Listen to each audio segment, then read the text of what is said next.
Padmashri doctor Prakash Amte आणि doctor Mandakini Amte यांनी शुक्रवारी सोलापूर शहराला भेट देत विविध सामाजिक व ऐतिहासिक स्थळांची पाहणी केली। या भेटीची सुरुवात त्यांनी सोलापूर येथील डॉक्टर द्वारकानाथ कोटणीस स्मारकाला भेट देऊन केली।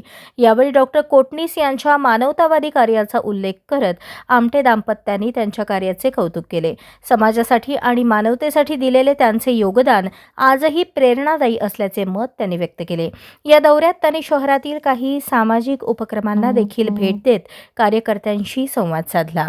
समाजसेवा आणि मानवतेची परंपरा पुढे नेण्याची गरज अधोरेखित करत त्यांनी स्थानिक उपक्रमांचे कौतुक केले।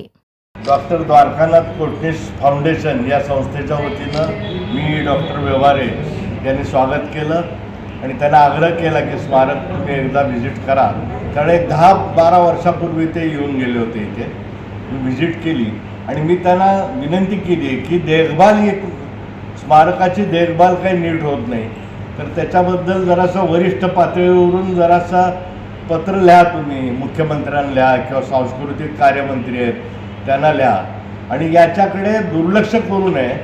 इथल्या महानगरपालिकेची इच्छाशक्ती काही दिसत नाही आहे कोटणीस स्मारकाचं मेंटेनन्स चांगला करावा म्हणून मग मी त्यांना विनंती केली आणि त्याच्याबद्दल आता ते आपलं मत व्यक्त करते। म्हणजे कानाकोपऱ्यात पोचवायला पाहिजे त्यांच्या जीवनाबद्दलची माहिती की ज्या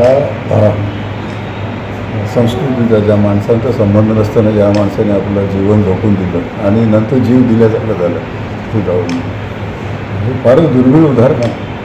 त्या काळामध्ये जेव्हा महायुद्ध चालू होते तेव्हा त्याच्यातून आपण इतिहासाचा तर पुनरावृत्ती नाही करता येत, पण त्याच्यातून प्रेरणा घेता येते। कारण ते जपून ठेवणं आपलं सगळ्यांचं कर्तव्य आहे।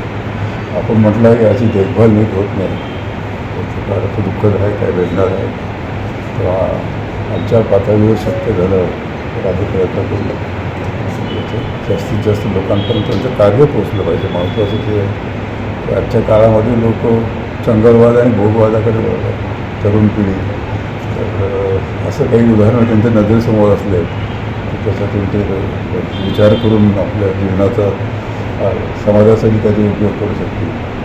तेव्हा अशी अपेक्षा करतो मी की लवकरात लवकर जे स्मारक आहे याची प्रसिद्धी व्हावी, जास्त लोकांपर्यंत पोहोचावी। अनेक लोकांनी इथे बघितलं तर अजून त्यांना प्रेरणा मिळते।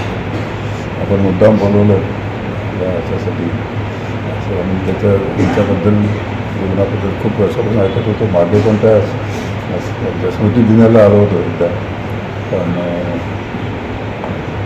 ते चांगल्या पद्धतीने व्हायला पाहिजे देखभाल अशी अपेक्षा व्यक्त करतो। आणि आमच्या लेवलला शक्य असेल तेव्हा सांगून मुद्दाम या स्मारकाकडे त्याच्या देखभाल चांगल्या पद्धतीने करावी अशी विनंती करू शकेल।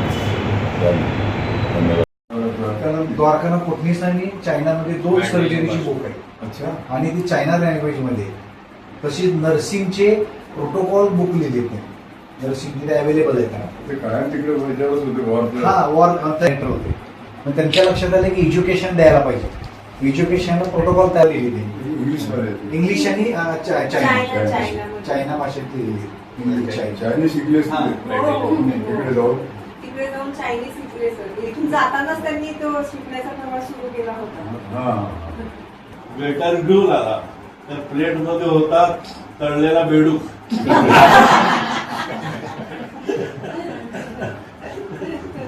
चायनाची खासियत आहे, देशात नाही। चायनीज लोक येतात त्यावेळेला कार्पेट बिरपेट घालून एकदम चकाचक